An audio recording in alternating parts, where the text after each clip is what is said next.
E, por fim, pessoal, eu sei que assim, é um passeio muito denso, muito extenso para uma teoria complexa, mas é só para a gente, né, ter um pontapé inicial mesmo, né? O que era o trabalho analítico para o Laplanche? Para ele, como a gente já disse, o método da psicanálise é um método clínico, teórico e clínico, sobretudo analítico, que está a partir daquela questão de fazer, Freud trabalhar, fazer a teoria psicanalítica trabalhar. O num set psicanalítico, o que o psicanalista deve buscar? Tá? É, um processo de destradução, de desmontagem, de desarticulação daquilo que o eu traduz. Tá? Por isso que é um processo analítico, né? Porque ele vem destraduzir, desmontar, desarticular o que o eu traduz. Tá? E articular isso numa nova síntese. A Silvia Breichmann, que é uma psicanalista lacaniana argentina, ela traz o conceito de neogênese, né? É você produzir uma nova gênese. Mas quem vai produzir isso não é o psicanalista. Tá? Quem vai produzir isso é o próprio sujeito. Quem vai destraduzir, desmontar, desarticular o que foi traduzido é o próprio sujeito. E o processo psicanalítico é um processo de mediação, né, dessa destradução, desmontagem, desarticulação. O trabalho analítico propriamente dito é o trabalho de desfazer a tessitura que compõe o eu, é o desfazimento de tudo isso, né, que foi traduzido, que foi montado, que foi articulado, tá? Destraduzir e tentar produzir uma nova constituição. Esse é o trabalho da análise. O trabalho de síntese, de recomposição, é pulsão de tradução, que é parte do trabalho do eu. Aí o Laplanche apresenta outro tipo de pulsão, né, que é a pulsão de tradução, a partir da teoria dele. O modelo da análise é o trabalho de luto e o trabalho de desligamento. Então, pessoal, é isso. Né? Eu sei que foi um pouquinho exaustivo, né? Eu tento ser didático, né? Isso é uma característica minha nas apresentações, mas a gente passou muito rápido por uma teoria muito densa, que tem muita relação com Lacan, muita relação com Freud, mas a gente pode, né, em outras oportunidades, discutir isso de forma mais detida e discutir cada uma dessas questões. E a gente pode ter um tempinho agora para conversar, né, a respeito disso aí que foi apresentado para vocês.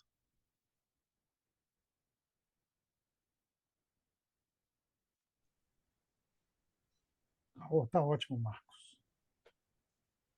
Marcos, eu estou sem vídeo, viu? Desculpa. Eu estou te Tudo ouvindo. bem. Tá, joia. Eu acho que precisava assim, ser extenso mesmo, porque a gente acaba que, não sei, pelo menos do meu lado, que a gente não tem tanta familiaridade assim, né, com Laplanche, mas como tem com os outros, mas é muito rico também. O Marcos, o pessoal aqui está todo mundo pedindo que você mande aí a sua apresentação, viu? Então Ah, depois, vou mandar sim. Eu vou tá bom? colocar no grupo e para o pessoal que eu não tenho o contato, aí, Luiz, você me ajuda aí a mandar para o pessoal. Uhum, claro, sim. Alguém quer fazer alguma colocação aí, gente? Alguma questão? A Lobé aqui colocou, né, Lobé, o problema do texto do problema da identificação em Freud, né? Coloquei o PDF aí. É. Eu tinha porque Marcos certa vez me passou. Aproveitei e coloquei. Queria É, aproveitar que eu estou com a palavra, agradecer o Marcos pela transmissão, porque quando é falado assim de alguém que já metabolizou por algum tempo, as coisas vão ficando mais palatáveis, né? E eu tenho pouca leitura de Laplanche. Até queria perguntar para você depois, se você puder indicar, não sei se tem na literatura dele, porque não achei, é, casos clínicos. Me parece que não tem tem muito trabalho de teoria, mas não tanto da clínica. Não sei se é uma percepção equivocada minha essa. E enquanto é, você não, fala, não, pode continuar, depois eu falo. enquanto você falava da questão da pulsão sexual de morte, me ocorreu uma relação aqui, e aí eu queria também ouvir a sua opinião sobre ela. Apesar Sabine Spielrein ser um pouco negligenciada como precursora do conceito. Lembrando aqui, eu fui até buscar um trechinho do Destruição como Origem do Devir, que é lá o germe nos textos dela, o trabalho dela, onde ela começa a tatear isso antes do Freud, né? Acho que 10, 8 anos antes do Freud, vira uma nota de rodapé depois. Se esse conceito de pulsão sexual do Laplanche não se aproximaria mais da ideia original dela do que o próprio desenvolvimento que o Freud faz depois. Porque apesar da Sabine Spielrein ter também no texto e no contexto, né, que tinha a ver com a relação dela, inclusive amorosa sexual com Jung, apesar dela também ter um caráter biologizante da teoria, ela falava de um certo componente de defesa na angústia e na repulsa, amalgamado com o sexual, né? Então me pareceu que talvez isso tivesse uma relação mais aproximada com o que depois o Laplanche desdobrou do que com o que o Freud falou. Eu até peguei aqui, ela diz: assim como os próprios afetos de bem-estar associados ao devir estão presentes na pulsão de procriação, seria sexual, os afetos de defesa, como angústia e aversão, também estariam, e são afetos que correspondem aos componentes destrutivos do instinto sexual. Aí eu lembrei desse trecho e fiquei com essa sensação, queria ouvir a sua opinião sobre isso, assim. A primeira questão, Daniela, você está certíssimo. O Laplanche tem pouquíssima produção de clínica, embora ele deu mais ênfase à produção teórica mesmo.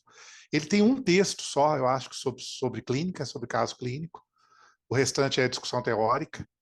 Então, é um dos problemas que eu vejo no Laplanche. Ao passo que você vê, por exemplo, um Ferenczi, um Winnicott, né? A própria Melanie Klein, uma produção clínica imensa, né? O Laplanche tem esse problema, até mesmo pela ligação dele, né, com universidades e institutos, etc. Ele me parece que ele deu ênfase mesmo à produção teórica, né? E tem um texto só. Depois eu vou recuperar esse texto e eu posso te mandar qual é, um texto sobre clínica. A questão da Sabine Spielrein, eu também concordo com você, né? Porque, essencialmente, a produção da pulsão de morte na Sabine Spielrein se dá na relação, assim Nossa. como em Laplanche. Tá? Uhum. Ao passo que, se você pensar em Freud, ela se dá a partir do orgânico, né? Mesmo na interface com o psíquico, mas a partir do orgânico, e no Laplanche, a partir da TSG, se dá essencialmente na relação com o outro, e me parece que tem esse componente na Spielrein também, na relação. Então, eu acho que assim, pelo que eu, né, mas a leitura que eu tenho da Sabine Spielrein é nesse sentido, sim. Tá certo, obrigada. Eu tinha ficado com essa sensação ouvindo você falar, e é uma relação que eu não tinha feito antes. Foi a partir da sua fala. E eu confesso que eu sou inclinado embora reconheça o substrato biológico como essencial, né? Eu sou muito inclinado a não ver a pulsão como uma produção a partir do corpo, né? Eu acho também que isso, de certa forma, é um desvio biologizante, sim. Embora o biológico seja essencial, porque se dá no corpo, a excitação se instala no corpo, tá? Mas como o próprio Laplanche fala, né, é meio absurdo você pensar, né, uma pulsão do olho, uma pulsão produzida, uma pulsão escópica produzida a partir do olho, uma excitação do olho, no olho. Não, é uma excitação que se instala, de um conteúdo que vem do inconsciente do outro para você, que se instala como excitação, e aquilo incide sobre o seu corpo. Né? É aquilo que vai produzir. Tá? Por exemplo, se a gente for pensar nas zonas erógenas, né? Se a gente for pensar, é óbvio que essa questão dos estágios, né, de desenvolvimento da criança, a gente sabe que não é essa questão, nem para o Freud era essa questão fixa, né? A gente tem, Uhum. por exemplo, fase oral. A gente poderia falar, né? Por que é fase oral? Porque a pulsão está onde? A pulsão está depositada na boca. Mas espera aí, a pulsão está na boca ou ela está no investimento que o adulto faz na criança a partir de um processo de amamentação? A pulsão ela vem da amamentação fisicamente falando, como um processo de adaptativo, um processo que se dá no processo de autoconservação, ou ela se dá na relação, numa base orgânica, mas a partir do investimento do outro, a partir das mensagens que o outro enigmaticamente passa para mim e produz excitação. Aí você vai para, por exemplo, fase anal. É a fase em que a gente começa a demandar. Quem já teve filho sabe, né? Você começa a demandar da criança e todo o seu investimento ele acaba girando em torno daquela zona. Né? Então você tem que ensinar a usar o troninho, você tem que recompensar a criança, você tem que criar uma Pedir e historinha. comemorar uma entrega. Exatamente. Então você instila na criança, né, toda uma excitação a partir de um investimento do seu próprio inconsciente. E tem vários conteúdos que você mesmo não sabe, né? Por isso que as mensagens são enigmáticas tanto para o adulto quanto para a criança. Aí vai, né? Aí a gente vai, né? Aí vem a questão do falo, né? E a questão da fase fálica. A gente sabe também, né? Que a partir de questões de controle de esfíncter, a partir do tira a mão daí, menino, tira a mão daí, menina, não pode nessa situação, ou vai cair. Essas coisas todas também você vê o investimento do adulto, aí que constitui-se uma fase que a gente pode colocar como fase fálica. E aí por diante, né? A hipótese do Laplanche é justamente essa. Não é exatamente, a pulsão não vem exatamente do físico. Ela vem do investimento que se dá a partir do inconsciente do adulto no orgânico da criança. Essa excitação vai se dar no corpo da criança, mas a partir de mensagens enigmáticas provenientes do inconsciente do adulto, mensagem essa que a criança não tem capacidade de traduzir. Então, ela produz traduções faltosas, parciais, e acaba produzindo, né, recalcamentos, objetos que serão objetos fontes de pulsão que vão atacar a criança a partir de dentro aí. Né? Mas começa vindo de fora, no processo de educulturação, de cuidado, de higiene e de investimento do adulto, da demanda do adulto sobre a criança. Esse ponto aí é um ponto que eu acho que me demanda um pouco mais de leitura, porque sem chegar em Laplanche, a partir de Freud e Lacan, eu já pensava nesses objetos parciais da pulsão como pontos de troca. Por que o olho? Não porque o olho é o olho, mas porque o olho é um orifício. A boca é um orifício que permite tanto a penetração, a invasão, como se você pensar na emissão vocal, né? É um espaço, é uma via. Então eu sempre pensei assim, sem chegar em Laplanche. Talvez eu tivesse, sei lá, algum germe laplanchiano sem saber. Mas eu fazia essa leitura a partir dos outros dois, sabe? Então esse ponto, quando o Laplanche faz essa crítica, eu falei, ué, mas eu já li assim, sem a crítica. É um dos pontos que eu até deixei anotado aqui, que eu falei, isso aqui eu preciso investigar melhor. Mas obrigada, Marcos. Nada. E não é porque é furo e porque é borda, né? É porque é bordejado e é porque é furado, né? Não é exatamente o furo e a borda, é o bordejamento e a incisão, que é o traumático, né? É a retomada do traumático pelo Laplanche.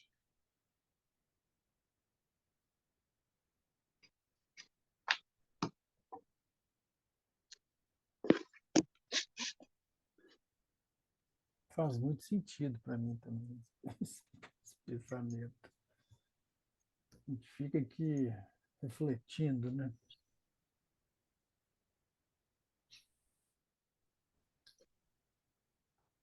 Assim, tem muita coisa muito boa no Laplanche, tem muita coisa muito boa no Lacan. Não tem por que a gente ser dogmático, não, de jeito nenhum. Com certeza. E vendo as explanações lá do Fábio Belo, né? Que você deve ter estudado com ele também, né? Sim. Fica tudo tão assim, ele transita por todos, né? Assim, tão bem, né? E tão livremente, mas destacando Laplanche, claro.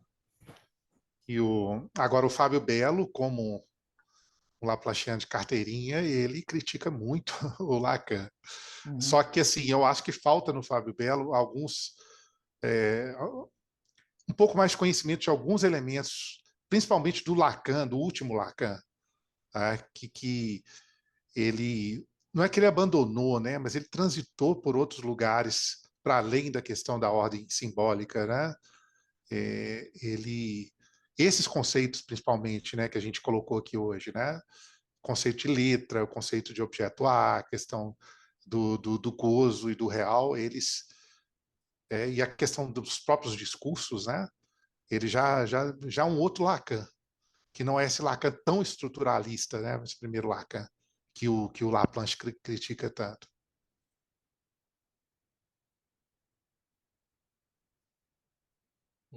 Marcos, é Maurício que está falando aqui. Tudo bom, Maurício? Primeiro, tudo bom? Primeiro eu queria agradecer e falar que foi muito boa a sua palestra aí. Aprendi muito, conheço muito pouco de Laplanche também. Agora me surge uma curiosidade em função do que você comentou, né, e a Daniela também, antes de você começar a sua apresentação. Você falou que a Daniela falou e você concordou que Laplanche é meio masoquista, né? Por quê? Eu não Pois enxerguei é, isso. não, é aquela questão da posição fundamental do sujeito, né? Uhum. O Laplanche ele fala o seguinte: nós estamos quando a gente nasce, né? O bebê nasce ali, a gente está numa situação que ele chama de situação antropológica fundamental. Essa situação antropológica fundamental, ela advém do fato de que a criança humana ela é dependente, completamente dependente do adulto e por um tempo muito maior do que os outros animais. Tá? E isso te coloca numa posição essencialmente e inicialmente passiva e apassivante. Tá? E por que é masoquista? Ela é masoquista porque quando você, nesse processo de sedução generalizada, que ele coloca como no processo de comunicação, cuidado, higiene e nas determinações que o adulto faz em relação à criança, a criança está passivada, originalmente é passivada, tá? E ela é, de certa forma, invadida, né, por esses conteúdos inconscientes ou essas mensagens enigmáticas advindas do inconsciente do adulto. Então, numa posição apassivada. E é masoquista por isso, e ela é masoquista no sentido que o masoquismo seria a primeira possibilidade de tentativa de articulação e de tradução que a criança tenta fazer dessas mensagens. Aí tem uma crítica ao Laplanche, né? Que é a crítica do bebê tradutor. Alguns teóricos falam assim, mas você está atribuindo uma capacidade também para o bebê, como bebê tradutor, também que a princípio estaria além das possibilidades de produzir essas traduções, mesmo que parciais, defeituosas. Tem essa crítica ao Laplanche também. Então, por isso que seria uma posição originariamente masoquista, e essencialmente masoquista. Ok, obrigado.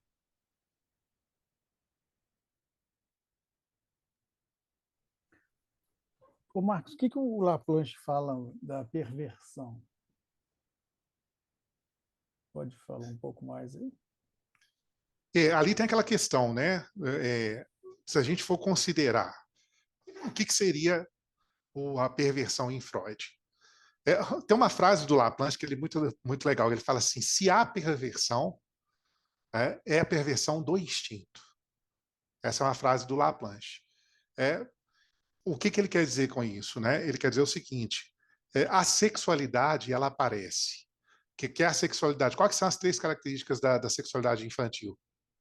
Ela é parcial, ela é perversa e ela é polimorfa. Né? A sexualidade infantil parcial, perversa e polimorfa, ela não se encerra na infância. A gente sabe que ela vem se manifestando como perversão em funcionamento no adulto e perversão, se a gente for falar lacanianamente, como estrutura e como funcionamento. Tá? Para o Laplanche, essa perversão, que é a sexualidade infantil, manifesta nesses três elementos, o Laplanche ele não trabalha muito com essa questão da estrutura como em Lacan. Né?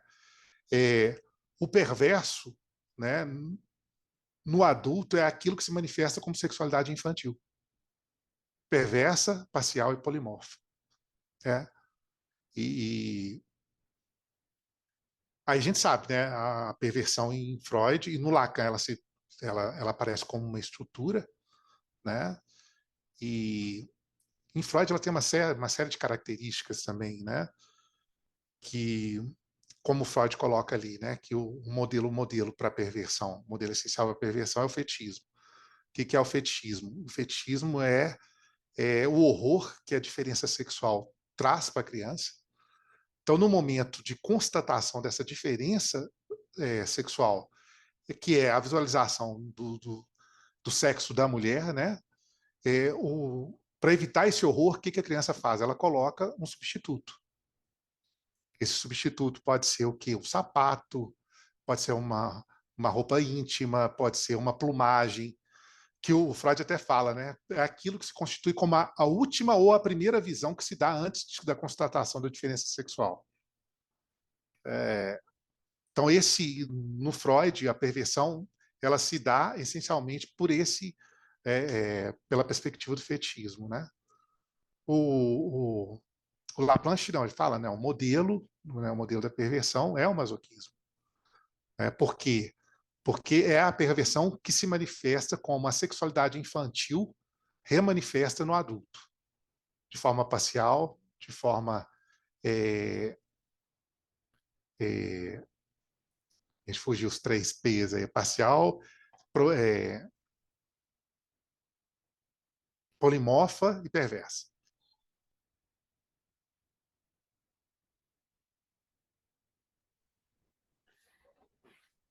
E o Laplanche chega a elaborar conteúdo sobre a psicose também? Não?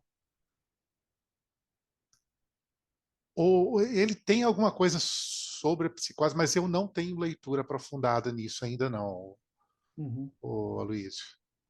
Isso aí eu teria que retomar mesmo, estudar mais, porque eu fiquei mais centrado mesmo na TSG, né? Uhum. Não, tranquilo. Isso aí a gente teria que estudar para uma próxima questão. Mas a psicose é sempre muito difícil, né?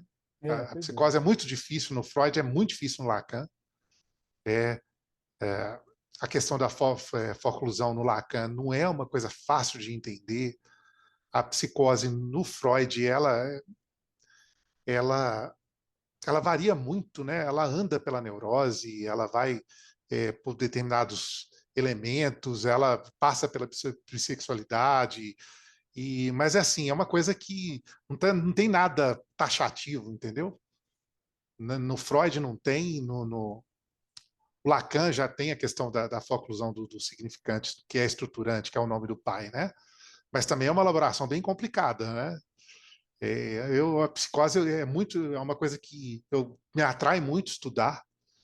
E na clínica, então, assim, eu tenho certo receio de trabalhar com psicose na clínica.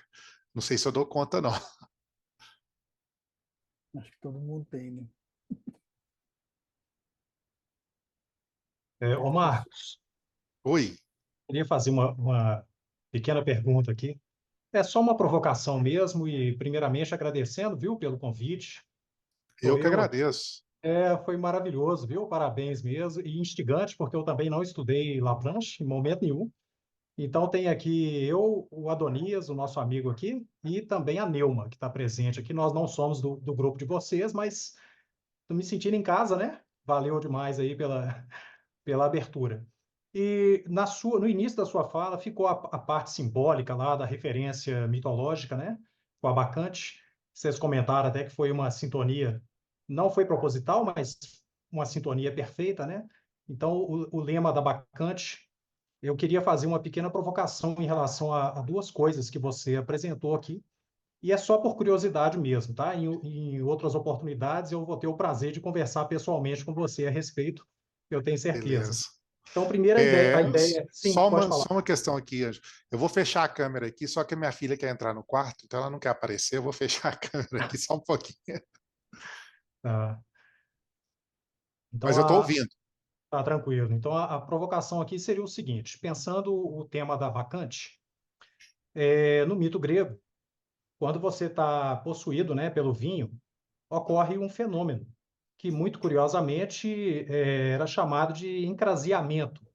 É o mesmo fenômeno da crase, tá? Na língua portuguesa é encrasiamento, quando o indivíduo está completamente embriagado, ele já não é mais ele, é o Deus que fala através dele. E a bacante, em especial, algumas bacantes, né, depois que esse processo estava instalado, algumas delas eram capazes de fazer profecias.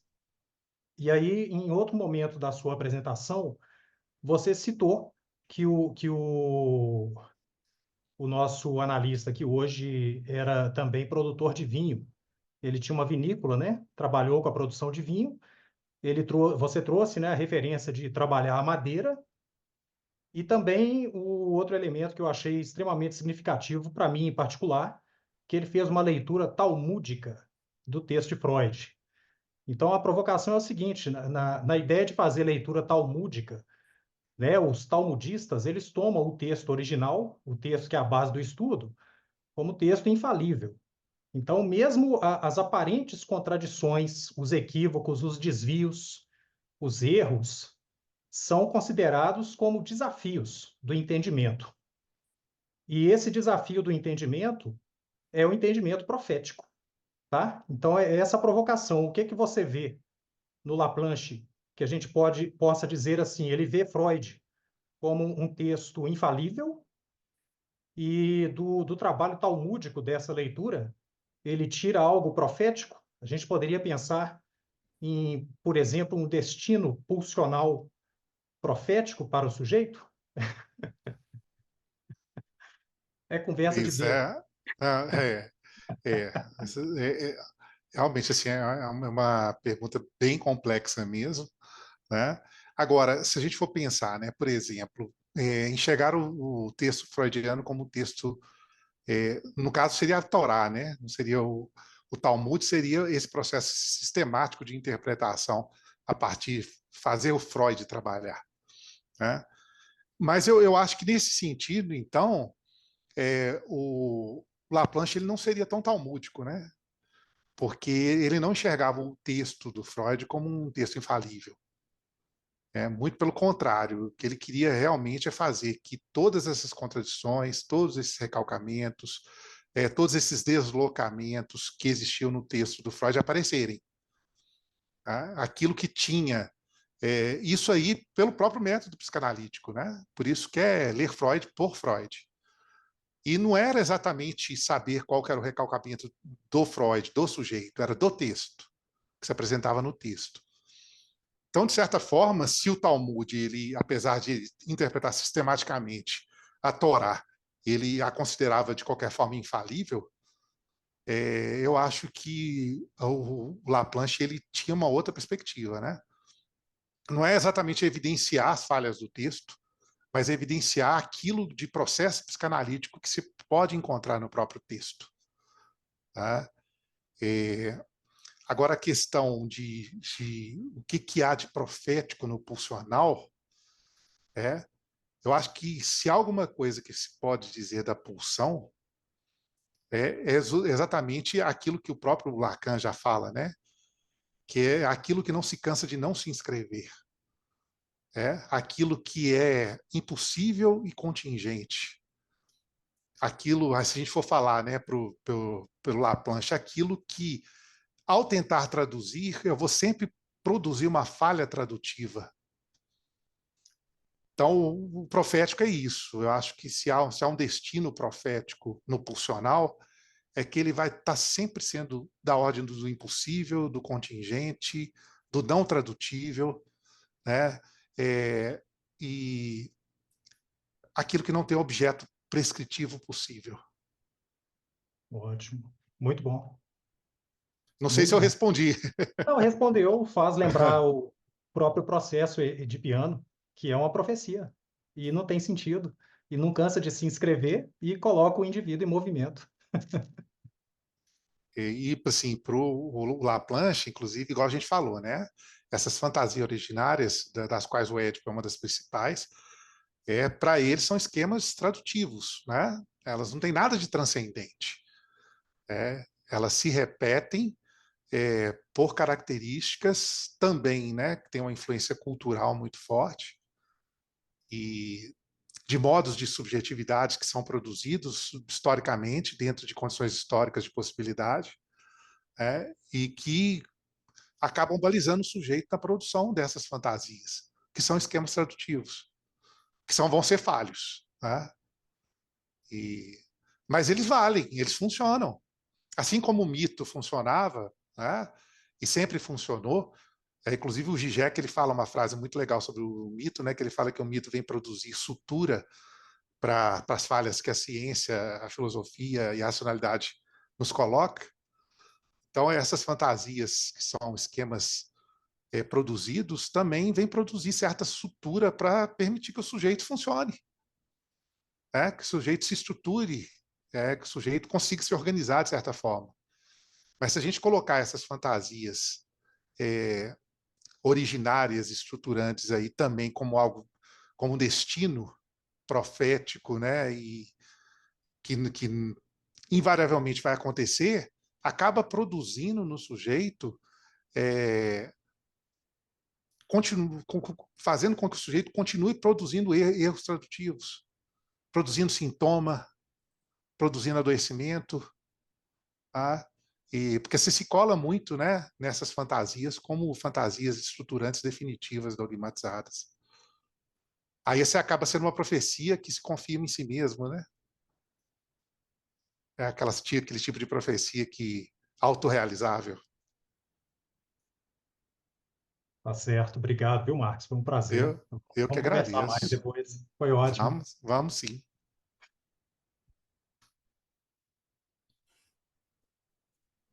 Muito bom, tá muito boa a conversa aqui. Alguém tem mais alguma questão aí, gente? Gostaria de colocar alguma coisa? Eu não tenho uma questão, mas eu tenho uma dispersão só aqui, porque a provocação do Ângelo me fez voltar na figura, lembrar da figura da Bacante, que ela faz uma espiral, né? Uhum. E a espiral é o.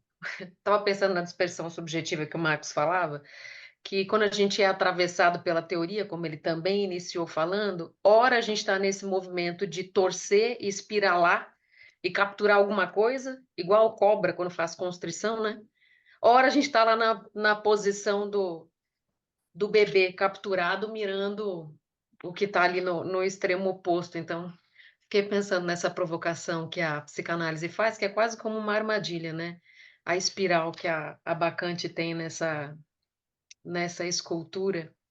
E essa é uma posição de dança, né? Essa perna dela para frente chama Uhum. atitide, e atitide, a tradução é atitude. Então, é uma postura de comando. Eu achei muito legal ter essa imagem na abertura e lembrei dela agora. E essa deriva aí, essa possibilidade de transitar, né, tá ali na escultura, né? O fauno é seduzido pela bacante, a bacante é seduzida pelo fauno, os dois são seduzidos pelo cacho de uva, o cacho de uva se dá a ser observado, devorado, então essa Metáfora fixidez do não é pai seduz possível. a filha, né? Sim, Metáfora do o que pai você bem seduz a achou. filha, né? Hora é o pai, hora é a filha, hora é o seduz. Onde que está quem? Interfâmbio. Em qual momento? Né? É Isso. isso mesmo. É.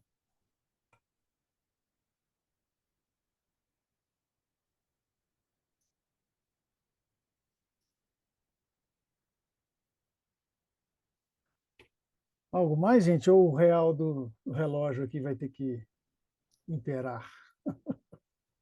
Eu acho que pode apertar mais o Marcos aí, porque ele está sabendo muito mesmo. Temos que aproveitar, né? É, aperta de novo o pé É, aí. aí assim, eu iniciei, né, quando eu apresentei o Ângelo, Adonias, falando que eles são meus amigos e irmãos. É. Aí entra aquela parte do Caim e Abel, né? Que é o irmão, mas que está querendo ver o outro apertar, ser apertado igual uva. Não, mas você se sai bem. É. Você sabe também que só aperta quem consegue sair bem, né? Não tem isso? Deixa eu aproveitar aqui. Eu acho que eu aproveitaria então, Marcos, e perguntaria aí, por definição aí, se para Laplanche o inconsciente não é estruturado como linguagem, o que é o inconsciente? Ou se ainda, de algum modo, o inconsciente é estruturado? Pois é. A gente viu lá, né, que como o inconsciente ele é condição para a linguagem, né? Se ele é condição para a linguagem, ele não pode ser estruturado como linguagem, né? Porque ele é condição para ela. E que ele é inicialmente constituído por ele é pré-linguístico, né? E é pré-discursivo, né? E ele é constituído por quê? Né? Ele é constituído justamente, né, nesse processo de sedução generalizada, né, é, no momento em que o adulto cuida da criança, se comunica com a criança, higieniza a criança, sexualiza a criança, né, ele é produzido na alteridade. Né? Quando o outro começa, nesses processos de sedução generalizada, instilar mensagens do seu próprio inconsciente, e essas mensagens elas são enigmáticas tanto para o adulto quanto para a criança, é na tentativa de tradução que esse inconsciente ele se constitui e que o próprio eu se constitui. Né? Então, por isso que para o Laplanche, a constituição subjetiva e a constituição do inconsciente, ela essencialmente se dá na alteridade. Sem alteridade ela não se dá, não. Então, esse inconsciente materializável e prévio, esse inconsciente que pode aparecer como constituído antes de tudo, né? Até de certa forma mítico, né? Mítico no sentido que o inconsciente já estava lá antes de qualquer coisa, né? Para o Laplanche, não. Ele se dá a partir do outro, a partir da alteridade.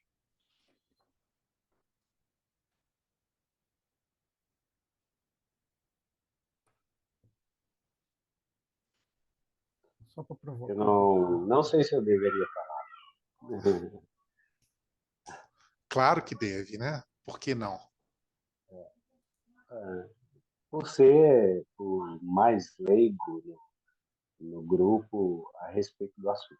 Mas essa última pergunta do Ângelo sobre a estruturação do sujeito, do inconsciente, vocês sabem bem o meu percurso de leitura, e é só uma provocação, assim como o Ângelo gosta de fazer, eventualmente eu também tento fazer, não sei se consigo fazer bem, mas ah, sobre o conceito de meme.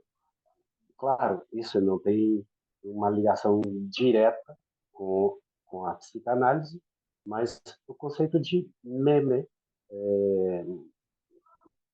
em Richard Dawkins, quando ele conceitua o meme como um homólogo do gene que, que se replica, que se replica. O que eu quero perguntar, a guisa de provocação, mas a guisa de conhecimento também. Isso é realmente correlato, como eu estou pensando aqui, assim, de forma muito livre, ou seria muito forçado fazer essa correlação do meme, que é algo cultural e é transmitido e replicado de, de um indivíduo a outro, de um grupo, de gerações a outras, ou isso é muito forçado, ou realmente a gente poderia fazer essa correlação?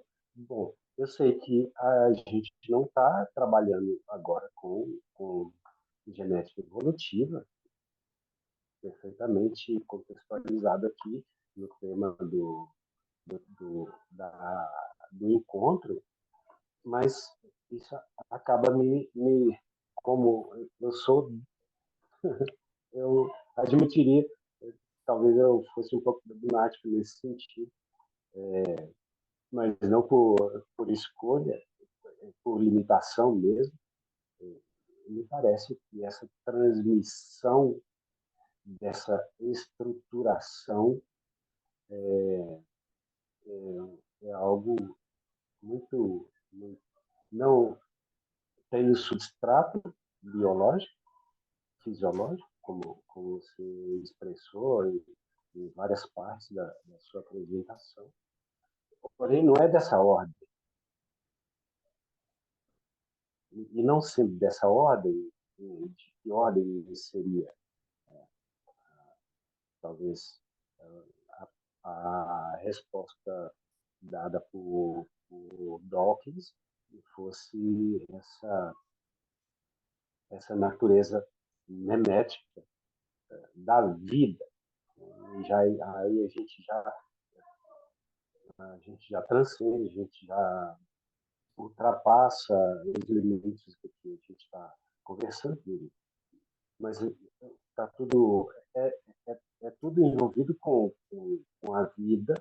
Estamos falando de vida humana, estamos falando de vida afetiva, estamos falando de vida emocional, pessoal, individual e tal, mas a gente, de certa forma, privilegiou aqui mamíferos e tal, e, e entre os mamíferos estamos nós, seres humanos, e a gente tem essa característica aí, verbalizar,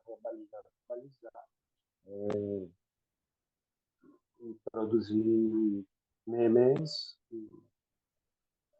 eu não sei, é só uma questão para ficar, já que eu estou gravando toda, toda a conversa, depois para ver se tem algum sentido mesmo a questão que eu estou propondo. Assim, voltando à questão que o Ângelo colocou, né? Para o Laplanche, não tem estrutura. O inconsciente não tem estrutura. O inconsciente ele é constituído por objetos fontes, representação coisa, excitações sem nome, né?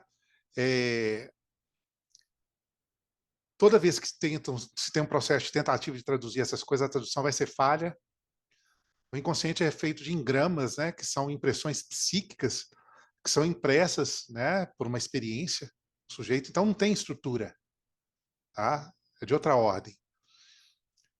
Quando você tenta fazer uma analogia do inconsciente ou da constituição ou do conteúdo inconsciente com o meme do Dawkins, o inconsciente ele não vai se reproduzir, ele não vai se constituir como um inconsciente coletivo junguiano. Tá? O inconsciente ele é personalíssimo, né? Ele não vai se reproduzir num outro. Embora ele se constitua a partir do outro, o resultado das formações inconscientes ali, dos conteúdos, cada um é um. Né? Não tem essa questão, porque o meme ele tem esse caráter de reprodutividade. Tá? Ele tem esse caráter de permanência, de adaptabilidade. O inconsciente não tem adaptação, não tem integração, não tem reprodução, no sentido de que esse conteúdo que está aqui no meu inconsciente vai ser reproduzido no inconsciente do outro, e assim cria-se um inconsciente coletivo. Para o Laplanche não tem nada disso. Então, nesse sentido, eu penso que seria exatamente o contrário do meme.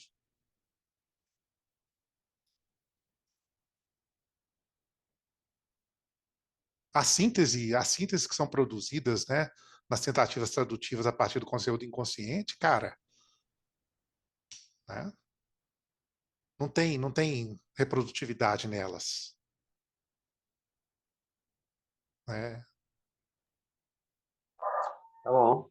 Muito Obrigado. menos, muito menos a adaptabilidade. Pulsão não tem adaptação para pulsão. Né? Uhum. Ela é impossível e ela é contingente. Uhum. Obrigado. Obrigado. Nós vamos discutir muito mais sobre Eu que isso, como agradeço. disse antes, quando a gente estiver junto. Um abraço. Maravilhosa apresentação. Agradeço demais vocês estarem aqui comigo. Gente, então, agradecer aqui o Marcos essa escultura de apresentação, né? Aqui com o bacante. Com a bacante, né? E o Marcos, foi muito bom, viu? Belíssima apresentação e muito completo, apesar do pouco tempo, né, que a gente tem, mas e do vasto tema, né?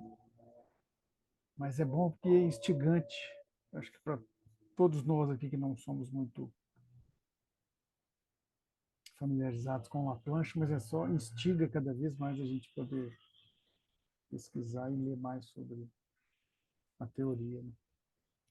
Não, eu, assim, eu agradeço demais, agradeço de novo a Luiz, eu agradeço a todos vocês que tiveram paciência, né, estão me acompanhando aqui até esse momento, e dizer que, assim, a minha tentativa aqui de falar com vocês sobre Laplanche também foi uma tentativa de traduzir. E como tal, ela foi falha, né, em vários aspectos. Até porque eu não tenho domínio de toda a teoria do Laplanche, e eu falei, eu sou um psicanalista em formação, tem muitas limitações, mas assim, eu fiz o melhor que eu pude. Tá? E eu espero que realmente tenha sido significativo para vocês e tenha acrescentado alguma coisa, porque para mim foi espetacular. Ter vocês aqui, conversar com vocês é delicioso para mim. Que bom. Tenho certeza que para todos nós foi também. Então, eu só queria lembrar aqui, Marcos, ó, muita gente mandando mensagem aqui, agradecendo a belíssima apresentação, e lembrar que na próxima segunda, dia 22, hoje é dia 15, a gente vai ter apresentação de casos clínicos das colegas Daniele Pena e da Ana Angélica. Então, vai ser bastante instigante e interessante também na próxima segunda, né? Para a gente poder ver alguns casos. Eu estou adorando aí. Até agora eu não faltei nenhuma. Pois é, você está firme aí.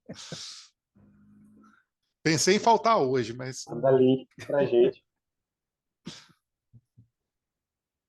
O link é sempre esse aí, é o mesmo, é só a mesma identificação para entrar e a mesma senha para facilitar. E a Não tem gente fica problema. assim, o convite é aberto, assim, a gente pode participar ocasionalmente. Claro, pode, Ah, pode. que bom, muito obrigado.